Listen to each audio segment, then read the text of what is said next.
जय हिंद दोस्तों जैसे जैसे देश के अंदर चुनाव नज़दीक आता है वैसे वैसे ही दोस्तों देश का माहौल ख़राब कर दिया जाता है। यानी देश के अंदर हिंदू मुस्लिम कराने की पूरी कोशिश की जाती है और कोशिश की भी जा रही है। दोस्तों अभी उत्तर प्रदेश का चुनाव नज़दीक आ रहा है, 4-5 महीने बाकी हैं। तो किस तरीके से दोस्तों देश के अंदर नफ़रत फैल चुकी है और किस तरीके से दोस्तों देश के अंदर हिंदू मुस्लिम किया जा रहा है। जी हाँ दोस्तों, अगर आप गोदी मीडिया को देखोगे, अगर आप गोदी मीडिया से बात करोगे तो गोदी मीडिया कभी भी देश के मुद्दों पर चर्चा नहीं करेगी। गोदी मीडिया अगर चर्चा करेगी तो तालिबान, अफ़गानिस्तान और पाकिस्तान, इन सब के मुद्दों पर चर्चा करेगी कि पाकिस्तान के अंदर बेरोज़गारी है, पाकिस्तान के अंदर लोग भूखे मर रहे हैं। अफ़गानिस्तान की बात करेगी और तालिबान की बात करेगी। गोदी मीडिया दोस्तों कभी भी भारत के मुद्दों पर चर्चा नहीं करेगी, सरकार के मुद्दों पर चर्चा नहीं करेगी। तो गोदी मीडिया दोस्तों देश की जनता को इस तरीके से बेवकूफ़ बना रही है। और दोस्तों जो नेता हैं, आजकल के जो नेता हैं, वो हिंदू मुस्लिम की राजनीति करने में लगे हुए हैं। ये सब हमारे सामने है।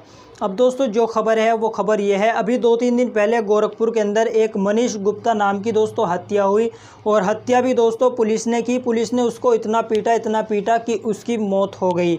जी हाँ दोस्तों, वो गोरखपुर के अंदर हुई थी। अब दोस्तों वहीं दूसरी तरफ असम के अंदर 800 मुस्लिम परिवारों को बेदखल कर दिया जाता है, यानी उनके घर से उनको निकाल दिया जाता है 800 मुस्लिम परिवारों को। और फिर दोस्तों जब वो इसका विरोध करते हैं तो उन पर आकर पुलिस फायरिंग करती है और इसी दौरान दोस्तों एक मोइनुल हक जो है उसकी मौत हो जाती है। ये आप दोस्तों तस्वीर में भी देख सकते हैं। और ये इनके पिता है, मोइनुल के दोस्तों ये पिता हैं।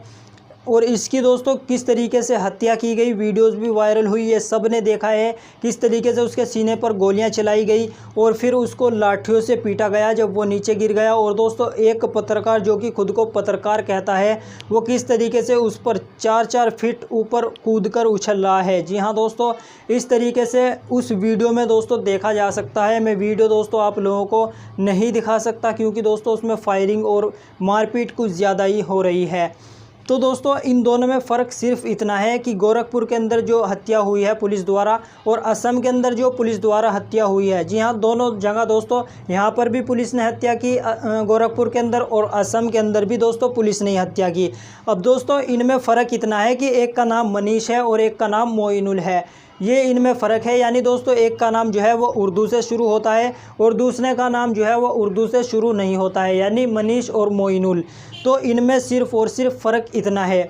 और किस तरीके से दोस्तों आप लोगों ने देखा होगा जब मनीष गुप्ता की हत्या हुई तो किस तरीके से टीवी चैनलों में और सोशल मीडिया पर कोहराम मच गया था। और यहीं तक नहीं दोस्तों, जो बड़े बड़े नेता हैं, जो खुद को दोस्तों नेता मानते हैं बड़े बड़े, वो किस तरीके से उनके परिवार से जाकर मिले और उनको इंसाफ दिलाने का भरोसा दिलाया और सरकार से मुआवजे की मांग की। अखिलेश यादव भी उनके घर पर पहुंचे, मैंने आपको पिछली रिपोर्ट में भी बताया, ये आप तस्वीर में देख सकते हैं दोस्तों। अखिलेश यादव उनके घर पर पहुंचे और 2 करोड़ की मांग सरकार से की, इनके परिवार को 2 करोड़ का मुआवजा दिया जाए और एक सरकार की नौकरी दी जाए, सरकारी नौकरी दी जाए इनके परिवार वालों को, इनके घर में किसी को। और दोस्तों अखिलेश यादव ने कहा 20 लाख की मदद हम करेंगे। तो इस तरीके से दोस्तों बड़े बड़े नेताओं ने ट्वीट किया, दुख जताया मनीष गुप्ता की मौत पर। अब दोस्तों वहीं दूसरी तरफ मोइनुल की जब हत्या की गई पुलिस द्वारा, बेरहमी से इसको भी पीटा गया था मोइनुल को, ये हम सब ने देखा। ये तो वीडियोस भी वायरल हुई थी किस तरीके से बेरहमी से उसके ऊपर फायरिंग की गई और लाठी डंडों से उसको पीटा गया।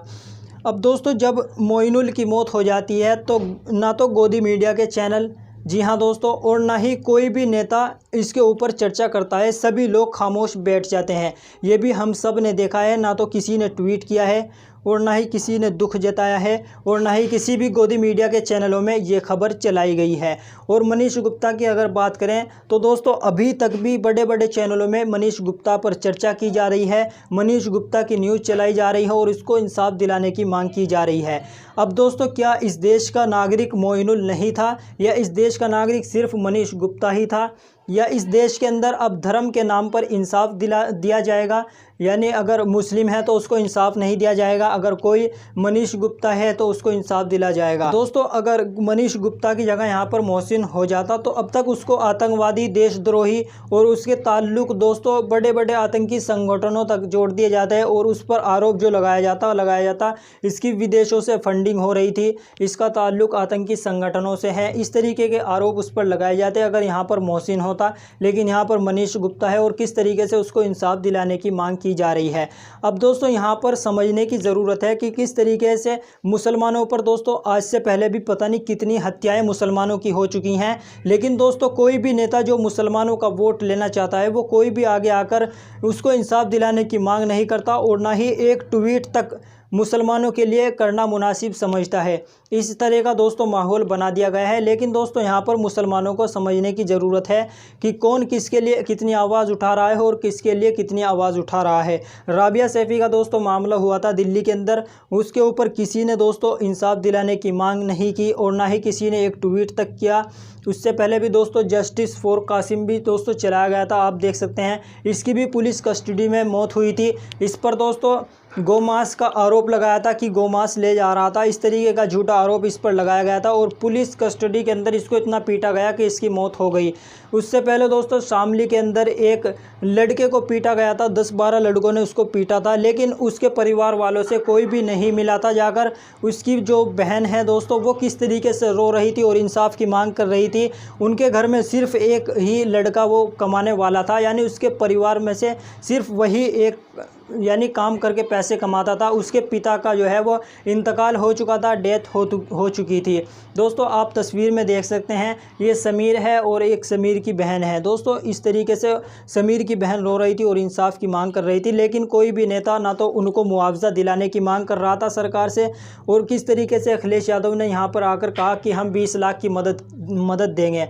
हालांकि दोस्तों हम इससे मना नहीं कर रहे हैं कि आप मनीष गुप्ता को इंसाफ क्यों दिला रहे हैं, हम तो ये कर रहे हैं कि अगर आप सबका वोट लेना चाहते हैं तो सबके लिए आवाज़ उठाएं।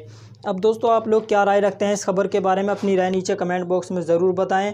और दोस्तों इस खबर को आप किस तरीके से देख रहे हैं कि एक तरफ मनीष गुप्ता की हत्या कर दी जाती है पुलिस द्वारा, और किस तरीके से गोदी मीडिया के चैनल और सभी नेता जो बड़े बड़े नेता खुद को समझते हैं पूरे देश के, वो किस तरीके से उसके लिए ट्वीट करते हैं और दुख जताते हैं और उसको इंसाफ दिलाने की मांग करते हैं। लेकिन दोस्तों दूसरी तरफ अगर किसी मुसलमान की हत्या हो जाती है तो किस तरीके से ये लोग चुप्पी साध लेते हैं, यानी मुसलमानों के लिए कोई भी बोलने के लिए तैयार नहीं है, कोई भी आवाज़ उठाने के लिए तैयार नहीं है सिवाय असदुद्दीन ओवैसी के। सिर्फ असदुद्दीन ओवैसी ही एक ऐसे नेता हैं जो कि किसी पर जुल्म हो रहा है तो उसके लिए आवाज़ उठाते हैं। वो ये नहीं देखते कि ये कौन सी जाति का है और कौन सी बिरादरी का है। अगर किसी पर जुल्म हो रहा है तो उनके कार्यकर्ता सबसे पहले आगे आकर उसको इंसाफ दिलाने का काम करते हैं और प्रदर्शन करते हैं, प्रोटेस्ट करते हैं। आप लोग दोस्तों अपनी राय नीचे कमेंट बॉक्स में ज़रूर बताएं। इस वीडियो को लाइक करें, ज़्यादा से ज़्यादा लोगों में शेयर करें, ताकि दोस्तों सभी लोगों को पता चल सके कि ये आखिर हमारे इस देश के अंदर मुसलमानों के साथ किस तरीके का मामला किया जा रहा है कि एक मुसलमान को इंसाफ नहीं मिलता है और अगर किसी गैर मुस्लिम की हत्या हो जाती है। हालांकि दोस्तों कहानी एक है, सिर्फ और सिर्फ नाम और धर्म का फ़र्क है। अब दोस्तों इस देश के अंदर धर्म के नाम पर ही किसी को इंसाफ दिया जाएगा, ऐसा ही लग रहा है। आप अपनी राय दोस्तों कमेंट में बताएं। इस वीडियो को लाइक करें, ज़्यादा से ज़्यादा लोगों में शेयर करें, और अगर आपने चैनल को सब्सक्राइब नहीं किया है तो प्लीज़ दोस्तों सब्सक्राइब कर लें, क्योंकि दोस्तों हम आपको यहाँ पर सच्चाई दिखाते हैं। जो गोदी मीडिया आप लोगों को नहीं दिखाता है वो हम आप लोगों को दिखाते हैं। तो इसीलिए दोस्तों चैनल को सब्सक्राइब करें और बेल आइकन पर क्लिक करें, ताकि जब भी हम दूसरी नई वीडियो लेकर आएँ उसका नोटिफिकेशन आपको मिलता रहे। तो चलिए दोस्तों मिलते हैं नेक्स्ट वीडियो में। जय हिंद।